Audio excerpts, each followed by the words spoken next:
Dhoni, Ganguly, Watson और तमाम cricketers आखिर क्यों डरहम के लमली कैसल में जाने से कतराते हैं?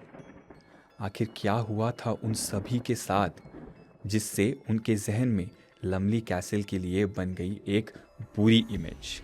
क्या आज भी लमली कैसल में है लिली ऑफ लमली का भूत? इस वीडियो में हम बात करेंगे लमली कैसल और उसके 700 साल पुराने इतिहास के बारे में। इंग्लैंड का सबसे खामोश और डरावना शहर है डरहम।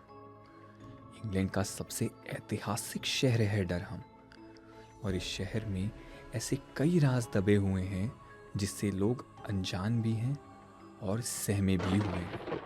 इस शहर के बने कैसल की 4 दीवारों के बीच इतिहास की वो लकीरें भी बनी हुई हैं जिसे लोग बिल्कुल भी छेड़ना नहीं चाहते, क्योंकि उन बंद किताबों को छेड़ने का अंजाम काफ़ी बुरा हो सकता है। और इतिहास की उन्हीं सच्ची कहानियों को दर्शाता है चेस्टरली का लमली कैसल, जिसे इस वक्त रिहायशी होटल में तब्दील कर दिया गया है। ये कैसल 700 साल पुराना है, जिसमें अभी भी ऐसी कई कहानियाँ बंद हैं जिससे आपके होश फाख्ता हो सकते हैं। और आज हम बात करेंगे इस महल की ऐसी कहानी के बारे में। आज हम बात करेंगे लिली लमली की कहानी के बारे में, जिसे सुनकर शायद आपके होश उड़ जाएंगे। कहानी की शुरुआत 14वीं शताब्दी से होती है, जब रॉल्फ लमली ने 700 साल पुराना ये कासल बनवाया था। उनकी पहली बीवी का नाम था लिली लमली। रॉल्फ वैसे तो कैथोलिक थे एंड वो लिली को भी कैथोलिज्म अपनाने के लिए कहते थे। लिली नॉन कैथोलिक होने की वजह से अपने पति की बात से हमेशा इनकार कर देती थी।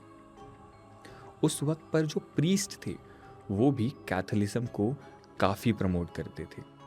यही वजह रही कि उन्होंने लिली से भी कई दफ़ा कैथोलिज्म अपनाने के लिए कहा। इस बात का जोर डालते रहे, बट लिली मानी बिल्कुल भी नहीं।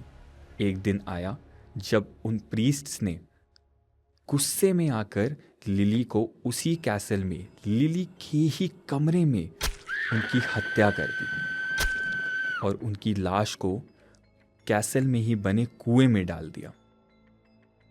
जब रॉल्फ वापस आए तो उन्होंने प्रीस्ट से पूछा कि उनकी बीवी कहाँ पर है। तो उन प्रीस्ट ने जवाब दिया कि लिली ने कैथोलिज्म अपना लिया है और अब वो नन बन गई हैं। पर सच कुछ और ही था। तो ये थी लिली लमली की सच्ची कहानी। पर इस कहानी का अंत अभी हुआ बिल्कुल भी नहीं था। इस घटनाक्रम के बाद बहुत से लोगों ने उस कुएं में से किसी औरत की आवाज़ें आने का जिक्र किया। साथ में ये भी बताया कि रात में उस कुएं के आसपास पानी बिखरा हुआ मिलता है, जबकि उस वक्त उस कुएं से पानी निकालने कोई भी नहीं आता है। और ये सेम घटनाक्रम अभी तक चला आता है। ये जो घटनाक्रम है इसका जिक्र महेंद्र सिंह धोनी, सौरव गांगुली से लेकर शेन वॉटसन तक कर चुके हैं और कहीं ना कहीं उस कैसल में लिली लमली को महसूस भी कर चुके हैं। इस कहानी से आप कितना अपने आप को जोड़ पा रहे हैं और कितनी आपको ये घटना सच लग रही है, कमेंट सेक्शन में ज़रूर बताइएगा। साथ ही ऐसी भूतिया स्टोरीज़ के लिए वन टफ न्यूज़ के साथ बने रहिएगा।